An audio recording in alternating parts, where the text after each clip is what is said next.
G'day and welcome to another video with Better Pics. Hope this finds you all well. Today I'm going to create a video around my editing workflow for creating stock footage. As with any workflow, you want to make that workflow as quick and efficient as possible, but also maximizing the quality outcome that you're achieving. And it's always a balance between that speed and quality process. And creating stock footage or editing stock footage is no different. Now, obviously, we're working today under the assumption that you've created some stock clips. I'll be creating another video around that process. But today I just wanted to go through the process that I use for creating stock footage. Now, obviously, I edit on Premiere Pro, but you could obviously employ and create a workflow very similar in the majority of editing platforms. So we're just in Premiere at the moment, and we're just going to create a new project. And we're going to call that stock footage. Sorry, typing very slow as I'm typing with one hand. And I'm just going to call that V1 because we might create multiple projects depending on how much footage we have to work with. Now, the reason that I do that is often when I edit stock footage, particularly after some time away, I might have hundreds of clips that I want to edit, and I might separate those into different classifications or simply just to lessen the workload for a particular project. All right, so we're just going to, and we'll save that in our project folder, and we'll hit OK, and we'll be good to go. So the first thing that you want to take into consideration is what frame rate you want to edit at. For me, I live in Australia, so we work on a 25 frame per second frequency for general footage. And that's generally the timeline that I edit in. Now, for the majority of my stock footage, in fact, all of it nowadays, I create footage in 50 frames per second because for a lot of it, I want to slow it down to a slow motion, so half speed, which you can do with a 50 frame per second clip onto a 25 frame per second timeline. If you check out, there'll be some links below around different processes for slowing down footage. So essentially with the majority of my scenic stock footage, as I mentioned, I film it in 50 frames per second, but I want to create a project at 25 frames per second so that I'm able to utilize those extra frames and create that slow motion footage. So I'm just firstly going to adjust my layout because it just is a little bit different to what I normally work with. There we go. Yep, do have a video link below for adjusting the layout of your Premiere Pro interface. And what I'm going to do is I'm going to navigate to a folder that has some footage in that we're going to use. All right, so you can see here I have a folder. This was from a previous project that I provided for Virgin Airlines in Australia. I had some footage going to all of their business lounges throughout Australia, which was great. And it was shot on a number of different cameras, so GoPro, GH4, GH5, and of course my drone. So what I'm going to do first is just go into the GH4, GH5 folder, and you can see that I've broken down all the footage into different locations. And that just allows me to quickly identify exactly where the footage was shot and just to stay organized with my edits in Premiere by utilizing those different bins that I can within the project tab. So what I'm going to do from here is I'm just going to grab one of those folders and drag it into Premiere. I'm going to grab the Springbrook folder and I'm just going to quickly drag that right into Premiere and drop it into my project, and you'll see that that will import and that will create a new bin under that same name. It's a fantastic way to stay organized with your footage by using bins, and by dragging those folders directly into the project, you can see that that folder structure is directly replicated within Premiere. So that is a super handy and easy way to go. And we are fully imported now, and you can see that that is there. And what we're going to do, just hit that little drop down bottom button, and what you'll see is I have a bunch of different frame rates. So we have some footage at 50 frames per second, some at 25, and some at 24. Now, what I want to do is have a sequence or timeline that is at 25 frames per second. So I just want to standardize everything. So what we're going to do is create our sequence. That's our first step. All right, so we shall create a file, new, and sequence. and it will pop up with this new sequence dialog box that gives us a whole bunch of options for sequence settings. So I'm just going to go into DNxHR because I'm editing in 4K. DNxHR, you can select any one of these. Ultra HD 25. So Ultra HD is obviously, if you have a look over here, 3840 high by 2160 wide. So that's the standard 16:9 ratio. And as I mentioned, I want to edit in 25 frames per second, which you can see all of those frame rates there are 25 frames per second. Now this won't actually have an effect on your footage. This is just setting up the parameters for the project. And really the main ones that I'm concentrating on is the resolution and the frame rate. So any of those will be suitable. So I'll just click OK. That one's already highlighted and we have our sequence in place. Now we can just drop our footage down onto the timeline, but that's not going to change the footage frames per second to the timeline frames per second. So what we're going to do is select all of our footage very quickly, and we're going to right click and we're going to go to modify and interpret footage. And what that's going to allow us to do is to convert or modify all of the footage to a standard frame rate. In this case, 25 frames per second. So if we just check on that second option there at the very top under frame rate, and we put in 25, there we go, assume this frame rate is 25 frames per second and click OK, you can see now that all of that footage in our project tab has been converted to 25 frames per second. So now we are working with a standardized frame rate. So what I'm going to do is just click all of that, select all of that footage, and I'm going to click and drag that down onto the timeline. And you can see now we have all of our footage on the timeline at 25 frames per second. So we're at a good starting point there, and we're ready to go through the process of editing our stock footage. All right, so now from here, the first thing that I normally do, particularly for this type of footage, which is scenic footage, the first thing that I do is I remove all of the audio. And the reason is because generally for stock footage, the audio is not required for projects. Now, a situation where audio may be required, or it's a good idea to leave audio in, is if you're shooting or filming something that the audio is critical to the video content. For example, you might be filming a protest march and they have some speeches, and the people who are speaking, obviously you want to capture that audio and include that as part of the footage because it may be used on the news. What the person is speaking about may be relevant and important, and you want to make sure that that audio is included. You may be covering a press conference or news or something where the audio is critical, or if it's an event or something that's highly unusual, and that audio is important as part of that content. In this case, it's pretty standard, just generic atmospheric audio, which generally for projects they won't use. And if they do want the sound, they'll generally use Foley sound, so sound that's created to sound like it was recorded at the time. So first step, I'll just select all of that footage. I'll right click, unlink, which separates the video from the audio files, and I'll then select all of those audio files and just delete them. So that's pretty quick and straightforward. All right, so now what I'll do is I'll start to separate my clips into individual clips. You can see they're all sitting next to each other right now. I'll start to separate those into separate clips, and I'll adjust, or top and tail as I like to call it. So if we just select in on the timeline there and zoom in. All right, so you can see that this clip is 1 minute and 10 seconds long. Now generally for stock clips, I'll usually submit clips that are between 20 and 30 seconds long.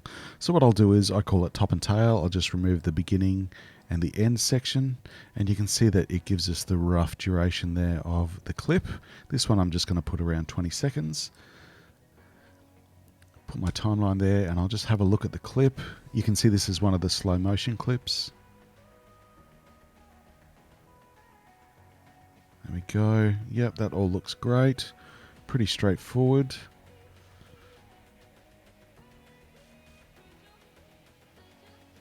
Yep, that looks good. All right, so what I would normally do, here's a little tip to help speed up your workflow, is I'll adjust that clip so that it's exactly 20 seconds long. There we go, 20 seconds.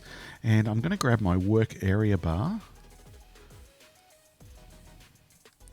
And I'm going to adjust that so that it sits directly above that clip, so the work area bar is also 20 seconds long. There we go.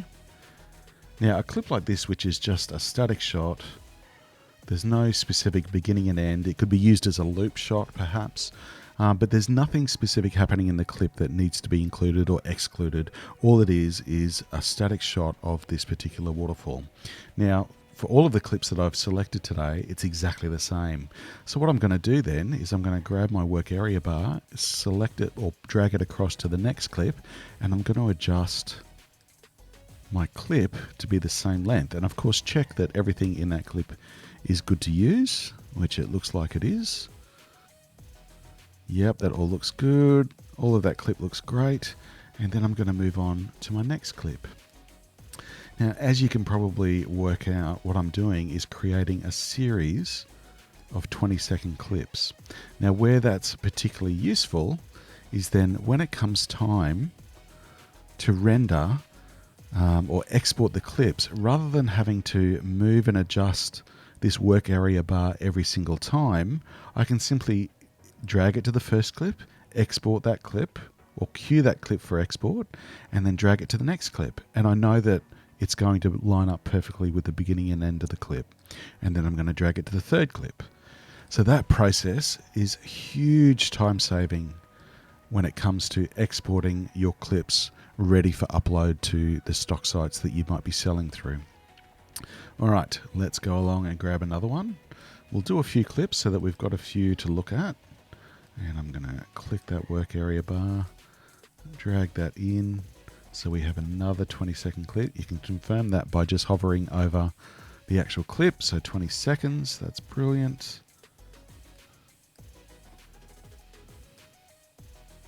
Excellent. Brilliant. I'm going to grab another one. This was filmed up at Springbrook National Park on the Gold Coast hinterland. Beautiful part of the world. One that I try to visit as often as possible.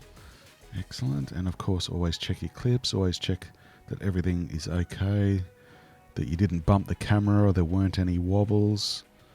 Yep, that's great. Now you can see that the exposure on all of these clips is pretty good.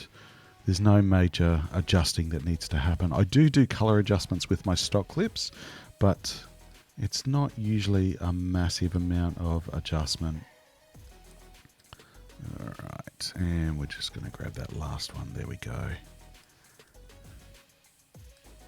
There we go. We'll just click, and you can see I've got the clips are snapping to the edges of that work area bar because I have the snap in timeline set, shortcut S, just over here on the left-hand side of the sequence. Excellent, and that is our next clip, ready to go. All right, so you can see in a short period of time, I've cut 1, 2, 3, 4, 5, 6 clips very, very quickly to be ready for color correcting, exporting, and upload to the stock site that I sell through. All right, so let's just for a moment imagine that we've done the same for all of these clips. There's quite a number of clips there, as you can see. There's about 45 of them. But just for demonstration purposes today, we'll do 6 clips, and that way we are on our way for editing stock video quickly and efficiently. All right, so let's go to our first clip, and what we're going to do now is swap over to the color tab, and I'm just going to make some color adjustments to this video clip. Now, when it comes to stock, I don't make big adjustments. I just do a very slight correction and slight adjustments because I don't know what the person or the company licensing the clip on the other end of the workflow, I don't know what they want to do with it. So they may want to give the footage a particular look or feel. So what I want to do is really just basic color correction. So making sure that the clip is well exposed and looking nice. All right, so I'm just going to add a little bit of contrast. There we go. I'm just going to drop the highlights a little bit. I'm just going to add a little bit of sharpening, not a great deal. A little bit of vibrance and saturation. And I'm just going to do some minor color correction as well, just to have it back to what represents the area that we were filming in. Just drop those highlights a little bit more, and maybe just drop our exposure a little bit. We're just going to check the before and after. Yep, that looks pretty good. Yep. Pretty happy with that. Now, that's a very, very quick adjustment. All right, there we go. Now, because we have filmed all of this, all of these clips in the one location, I can now just select that lumetri color adjustment in our effects controls. I can copy it, and I can select all the other clips and paste.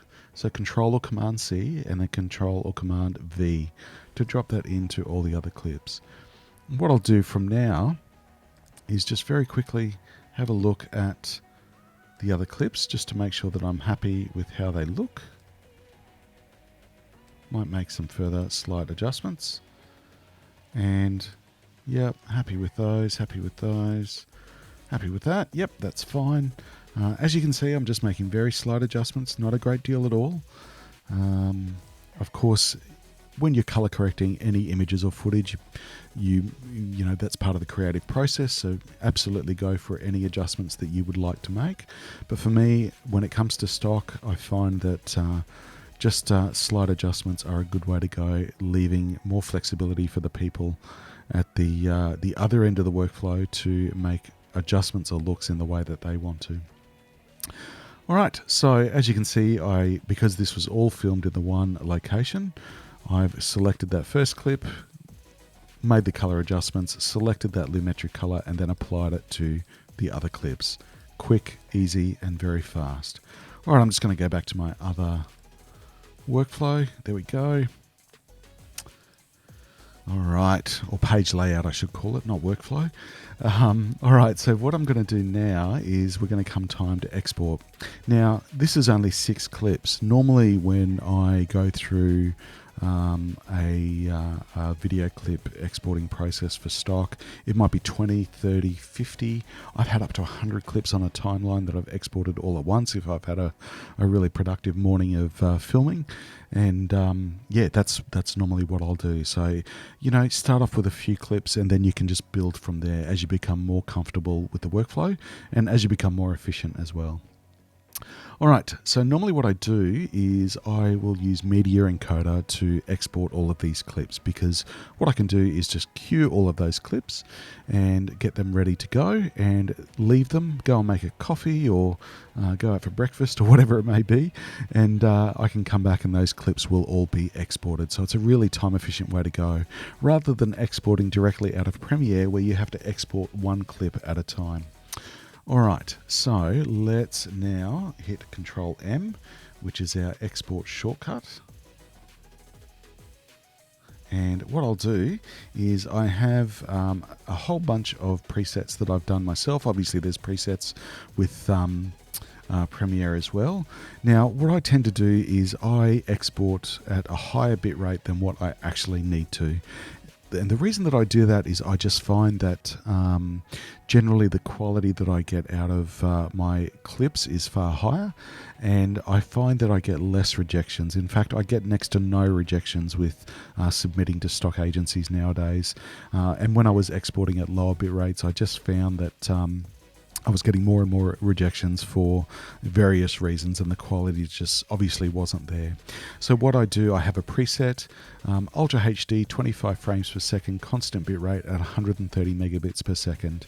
Now, it does result in big files, I will admit it, but the quality definitely allows for success, good quality clips, and very few, if any, rejections.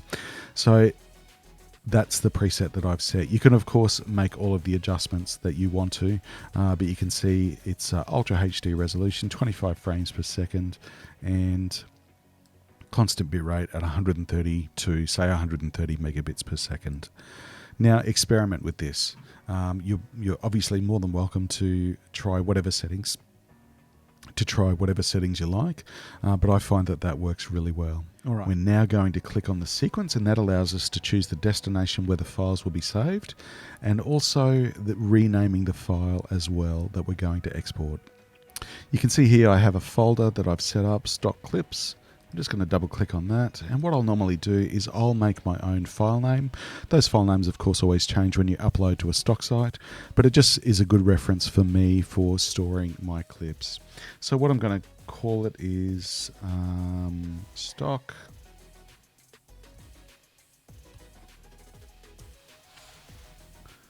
GC for Gold Coast and H for Hinterland. So GCH, and I'm going to put an underscore and then 001.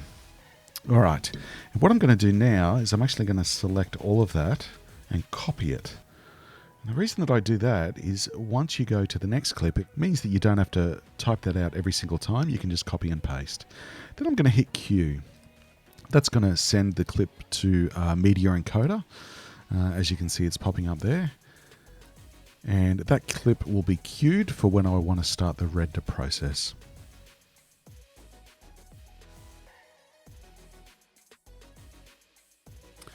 Excellent. All right, you can see that that clip is now queued and ready to go. We have the sequence, we have the preset that we're using that we actually created, and we have the output file destination and the file name there, and that it's ready to go. So if we just go back to Premiere, we can now move our work area bar along to the next clip and export that clip, ready to go. And you can see that when you export your next clip, it defaults back to exactly the same settings. So you don't need to go through that process of adjusting your export settings. All you need to do is rename the file. It will, of course, also default back to the destination where you're saving the clip as well. So you see the file name down the bottom. I just Control V, and now we're going to just delete that last number and call it clip number 2. Save and queue. There we have the second clip popped up. So clip number 2. Then we'll go back, move along to the next one, and rename this one as well. Control V and clip 3, save and queue.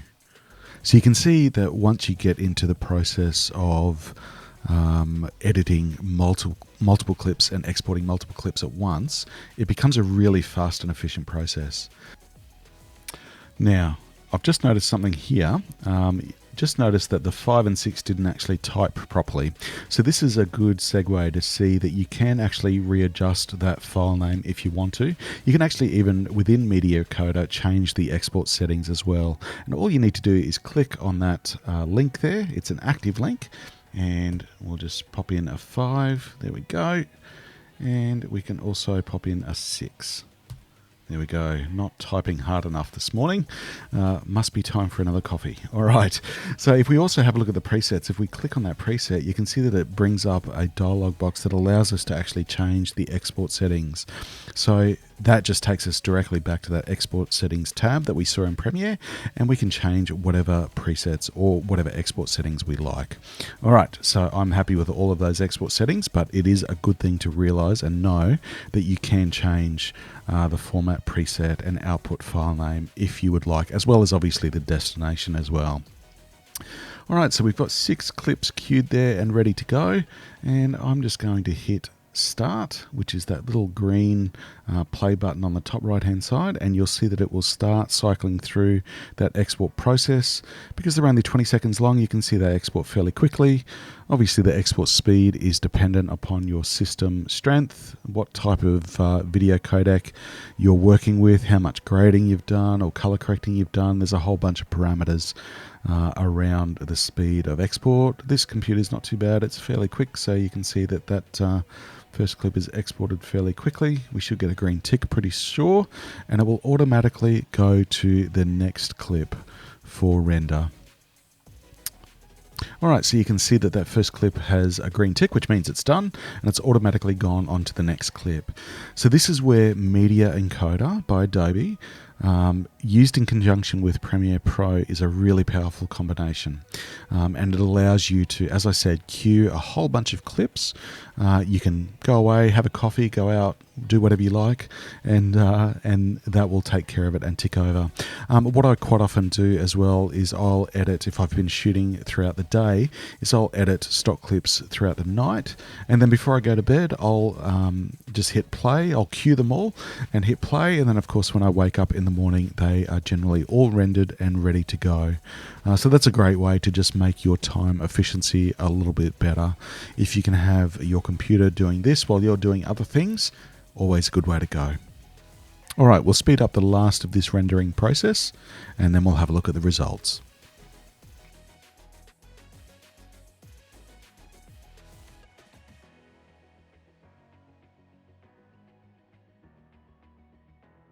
All right, so they're all rendered, all good to go. We have 6 ticks, which means we should have 6 clips successfully rendered out.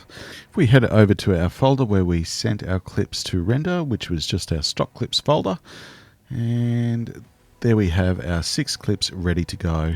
And you can see that they are in Ultra HD resolution, 25 frames per second, and approximately 140 kilobits per second, so which is perfect for what I was wanting to achieve.